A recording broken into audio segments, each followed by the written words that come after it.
Hello and a very warm welcome to Cultural Communication Confidence with me, Victoria Reynoldson, and a very warm welcome to today's episode. We are starting today a mini-series of 3 episodes where we're focusing on the topic of interviews. And the reason for this is that I've been receiving a lot of requests for help and support with interview preparation.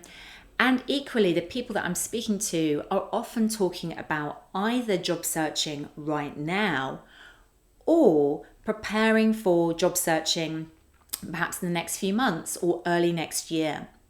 So I thought it was about time that I touched on this topic, and it is a large topic. In fact, when I went into the research and looked at the statistics, particularly for the UK, I could see that for every job role, there are 6 candidates. So that means it's a very competitive job market, and that's of course an average, not taking into account nuances of particular roles or sectors. In addition to that, 93% of people say that they experience anxiety and nerves at some point during the interview process in their career. So you can see it's very normal for most of us to experience that sense of nerves as we prepare for the interviews themselves. So that's why I really wanted to do this series. And in today's episode, we're going to focus on what you can do before the interview. So preparing, thinking about the different types of interview, the types of questions that you might get asked, and how to best prepare generally. Next episode, we're going to talk about what happens during the interview.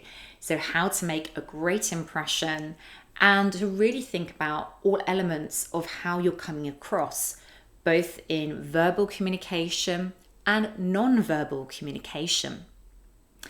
And then in the final episode, we're going to focus on how do you close the interview successfully? How do you make that great lasting impression right at the end? And then to tell you about what happens next, because the interview process has not finished just because you walk out the door. There are further opportunities for you to follow up and still make great impact through the way that you contact people. So we'll talk about that in future episodes. But let's come back to today. We said today was all about preparing yourself for the interview.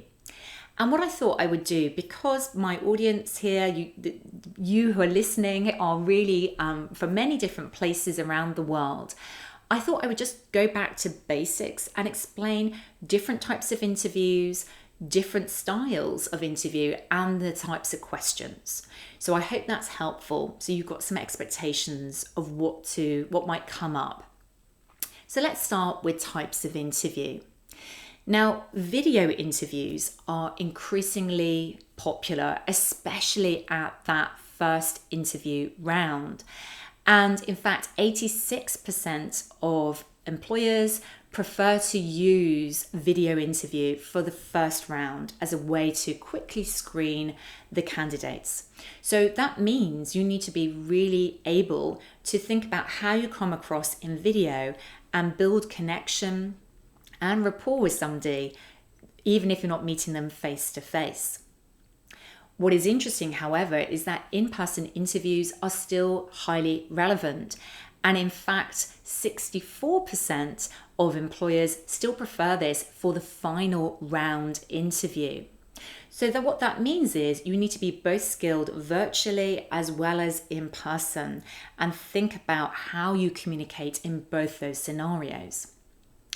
A third type, which I think is really fascinating and is becoming increasingly popular, is AI-generated interviews. What this looks like is that you might be sent some prompts or perhaps a little video with some explanation of the types of questions you need to answer, and then you need to record your answers, usually on video. What then happens is your answers are analysed using AI, looking at the type of language you're using and how you come across in your non-verbal communication. So they might be looking for keywords, how you express yourself, how confidently you come across, and even some of the nuances of your non-verbal communication, like your body language. So that is a growing area, as you can imagine. So we need to constantly update our interview skills. You need to be able to be very comfortable, whatever the scenario is. Now let's talk about the style of interview. And probably the most common that most of you listening to this are probably very familiar with is that style of one-to-one interview where you meet one person, perhaps a recruiting manager, perhaps the HR contact, HR manager, and they give you questions that you then answer. So that's very common, and I'm sure that most of you experience that. But there may be other types of interview that you need to think about and consider.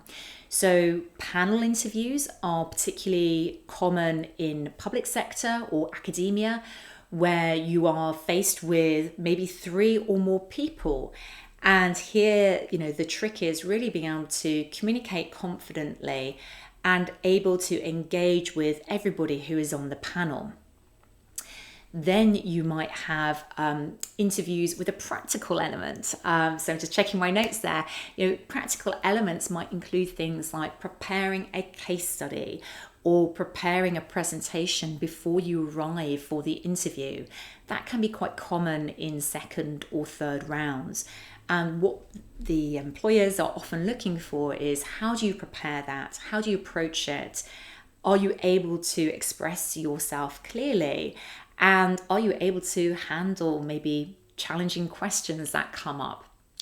Just be aware though that there are some companies who like to do this by setting the exercise on the day. That means that you need to turn up, you don't know the topic, but you know there will be an activity, and then you need to work quickly in a set time frame to prepare something that you then present. So the trick there is really being able to go through information quickly and get down to the key points. Similar to this is a group exercise. So that might mean that you have to work with others to solve a problem who are also being interviewed, or perhaps you need to work together to make a presentation together. And the objective of this style of activity is to see how you work with other people. What would you be like to work with if you were successful and got the role? How do you negotiate, listen? How do you express empathy? As well as how do you come across yourself? So as you can see, there are many different styles of interview that you might need to consider preparing for. But what about the actual preparation itself? How do we go about this? Well, I absolutely believe in asking yourself why. Why are you interested in this company or this role? Do not make this mistake of answering that question generically. And in fact, the primary reason that candidates fail at the interview stage is they just don't know enough about the role. So really make sure you do your homework. You know why you're interested in this specific role, this specific company, and it comes across genuinely and authentically that you do want to work for them and build your career there. I think it's also very, very important to work on your mindset. So I know that for some of you who might have been job searching a little while, this is challenging. The job market can be challenging. However, every single time you're going into interview situation, you have to truly believe that you are the right person for that role. You have to come across as quietly confident, as feeling like you've got the right skill sets and the talent to match with this role and this company. If you have any doubts in your mind about that, that does come through, even if you don't say it. It comes through in the way that you hold your body, so through your body language, your facial expressions, and how you are connecting and building rapport with the interviewers. So really focus in on your mindset. And I think the other kind of area which is really important as part of your research is to know the interviewers. Hopefully you'll be given some specific names of the people that you will be meeting. And I think it is really worthwhile taking a little bit of time looking at LinkedIn, seeing who they are, how long have they been in the company, or perhaps even Googling and seeing what information comes up. It can just help in terms of understanding their background, if there's something you have in common with them that might connect you. The final part of today I want to talk about with the style of questions that might come up. And I'm only going to do this briefly here because that's a huge topic in itself, how to answer these styles of questions. And I will have to save that for another time. But when it comes to the types of questions, I think there are a number of typical questions that generally come up. You might have introductory questions such as, tell me about yourself, which although sound deceptively simple, can be really quite challenging to answer unless you've thought about it in advance. So think about how you would answer that question. Tell me about yourself. Or perhaps it's not even a question, it's an invitation. And think about how you would explain who you are, your strengths, what you're looking for in a short statement. If it's something that you have done as part of your CV, then your short statement or summary at the top of your CV or resume should give you the information you need to be able to answer that question. So that's the first type. You might also be asked about whether you've got certain types of experiences. So have you got experience of leading a team through change? So they're checking in, what have you done in your career history to date? They also might ask you about your technical skills. So have you got experience of working with this type of program or with this type of research, for example, if you're working in insights? And then, of course, you might be asked competency-based questions, which are incredibly popular here in the UK, in the US, and generally in international companies. Competency-based questions are really about asking you to give examples of situations you've been in and how you handled them. So an example of this might be, give me an example of a time when, and they would ask about the skill. So when you handled a challenging project or when you had a difficult decision to make. Usually you can think about the style of competency-based questions by thinking about looking at the job spec and understanding what they're looking for. So prepare those examples in advance, answer those questions, being really clear with what you specifically contributed or you led or you managed within that story, an example, and make sure you keep to the point and keep it short and simple. So just some thoughts about how to answer that. So as we come to the end of today's episode, let me ask you some reflection questions. If you are job searching now or have been in the past or perhaps soon in the future, let me ask you about the types of interviews. Which one of these are most comfortable for you? And which ones perhaps are ones that you need to practice more and get some further confidence in? In terms of the style of interview and the types of questions, which ones are the ones that you need to pay attention to and perhaps focus your research around? And finally, are you really clear, if you're job searching right now, why you want to apply for specific companies and specific roles?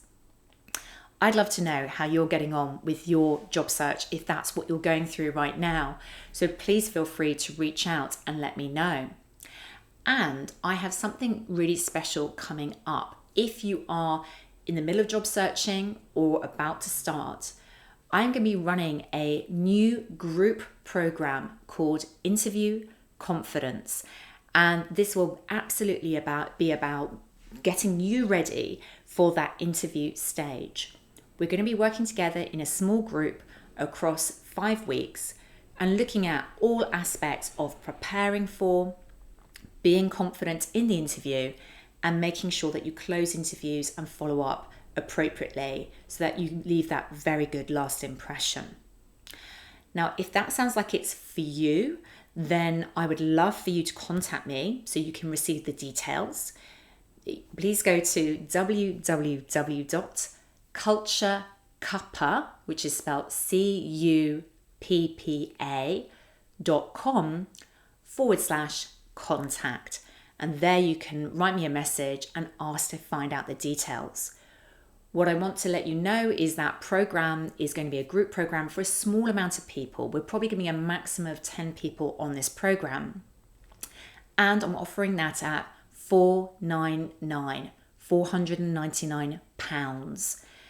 I'm also offering some bonuses. So if you would like to sign up for that, then the bonuses that I'm offering include a mini CV review and a one-to-one interview practice session with me. So you'll have the group program and then that one-to-one session. So if you are job searching right now, if you are looking to job search towards the end of this year and the beginning of next year, then this program will be highly, highly valuable for you as we deep dive into the topic of interview confidence. Reach out and get in touch. Thank you so much for joining me here today. I really appreciate you listening into this episode. And if you know somebody who is job searching and would love to hear these tips and have some extra ideas about how to be prepared, please feel free to share this episode and help them on their journey to successfully land their next job. In the meantime, I'll say goodbye and I'll see you next time for Cultural Communication Confidence.